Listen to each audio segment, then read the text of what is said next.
क्या ईरान पर हो सकता है हमला?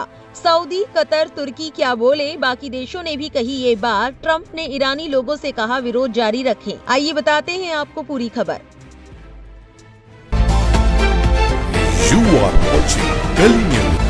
अमेरिका के राष्ट्रपति ट्रंप कई बार कह चुके हैं कि ईरान में सत्ता बदली जानी चाहिए। अमेरिका में ये बात काफी समय से चलती आ रही है। बीबीसी में छपी रिपोर्ट के मुताबिक अमेरिका ईरान के मौजूदा नेता अयातुल्लाह खामेनेई की सत्ता खत्म करने की बात कर रहा है। ऐसे में सवाल ये है कि अगर अमेरिका हमला करता है तो क्या कोई ईरान के साथ खड़ा होगा? रूस और चीन ईरान के करीबी माने जाते हैं, लेकिन अब तक उन्होंने सिर्फ बयान दिए हैं। पिछले साल जब ईरान के परमाणु ठिकानों पर हमला हुआ था, तब भी उन्होंने कुछ खास नहीं किया। रूस की प्रवक्ता मारिया ज़ाखारोवा ने कहा कि पश्चिमी देशों ने ईरान पर गलत तरीके से प्रतिबंध लगाए हैं, जिससे वहां की अर्थव्यवस्था और समाज को नुकसान हुआ है। इसका सबसे ज्यादा असर आम ईरानी लोगों पर पड़ा है। उन्होंने कहा कि बाहरी ताकतें लोगों की नाराजगी का फायदा उठाकर ईरान को कमजोर करने की कोशिश कर रही हैं। रूस ईरान के अंदरूनी मामलों में इस तरह के दखल की कड़ी निंदा करता है। मारिया ने ये भी कहा कि अमेरिका की तरफ से ईरान पर हमले की धमकियां बिल्कुल गलत हैं। अगर जून 2025 जैसी कोई दोबारा सैन्य कार्रवाई हुई तो इसका असर सिर्फ मध्य पूर्व ही नहीं, पूरी दुनिया की सुरक्षा पर पड़ेगा। दुनिया की दूसरी सबसे बड़ी आर्थिक महाशक्ति चीन भी ईरान के खिलाफ अमेरिकी धमकियों की निंदा कर रहा है, लेकिन अमेरिका को चुनौती देगा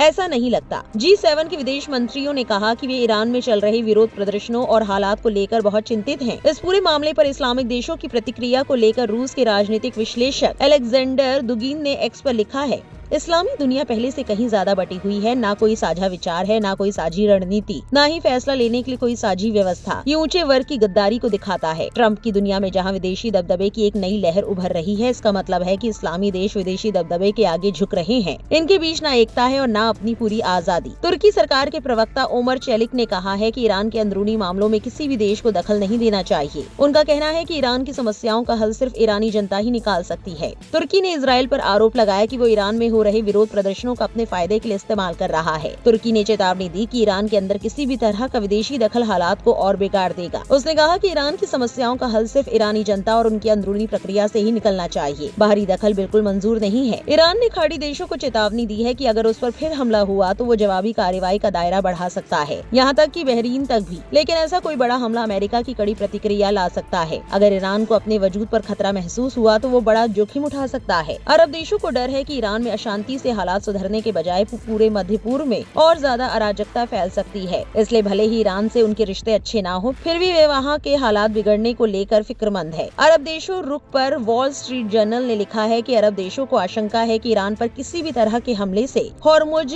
जलडमरू मध्य से गुजरने वाले तेल टैंकरों की आवाजाही बाधित हो सकती है। ये फारस की खाड़ी के मुहाने पर स्थित एक संकीर्ण समुद्री राह है जो ईरान को उसके अरब पड़ोसियों से अलग करती है। वॉल स्ट्रीट जर्नल लिखता है कि सऊदी अधिकारियों के मुताबिक सऊदी अरब ने ईरान को ये भरोसा दिलाया है कि वो किसी संभावित संघर्ष में शामिल नहीं होगा और न ही अमेरिका को ईरान पर हमले के लिए अपने हवाई क्षेत्र का इस्तेमाल करने देगा। अखबार के मुताबिक कतर के विदेश मंत्रालय के प्रवक्ता माजिद अल अंसारी ने मंगलवार को पत्रकारों से कहा कि उनका देश अमेरिका और ईरान के बीच मतभेद सुलझाने में मदद के लिए संपर्क में है। वॉल स्ट्रीट जर्नल ने लिखा है, सऊदी अरब ईरान का प्रतिद्वंदी माना जाता है, लेकिन पर्दे के पीछे सऊदी अरब, ओमान और कतर अमेरिका को समझाने में लगे हैं कि अगर ईरानी शासन को गिराने की कोशिश की गई तो इससे दुनिया भर के तेल बाजारों में भारी उथल पुथल मच सकती है और आखिरकार इसका नुकसान अमेरिकी अर्थव्यवस्था को भी होगा। खाड़ी देशों के अधिकारियों के मुताबिक ट्रंप ने ये संकेत दिया है कि हमला होने की संभावना ज्यादा है। मंगलवार को ट्रंप ने ईरान के प्रदर्शनकारियों से सीधे अपील की थी। उन्होंने ट्रुथ सोशल पर ईरानी लोगों से अपना विरोध जारी रखने को कहा था। उन्होंने ये भी कहा था कि उन तक मदद पहुंचेगी। वहीं एक ट्वीट में मिश्रा अमरेश लिखते हैं, इतना माहौल बनाने के बाद भी अमेरिका ने अभी तक हमला नहीं किया। NBC न्यूज की रिपोर्ट है कि राष्ट्रपति ट्रंप चाहते हैं ईरान के खिलाफ सैन्य अभियान से ईरान को तेज और निर्णायक झटका लगे और एक लंबे युद्ध से बचा जा सके। लेकिन ट्रंप के सलाहकार इस बात की गारंटी नहीं दे सकते कि सैन्य हमला तुरंत सत्ता परिवर्तन लाएगा। उनका मानना है कि मध्य पूर्व में इतने संसाधन नहीं है कि इतना बड़ा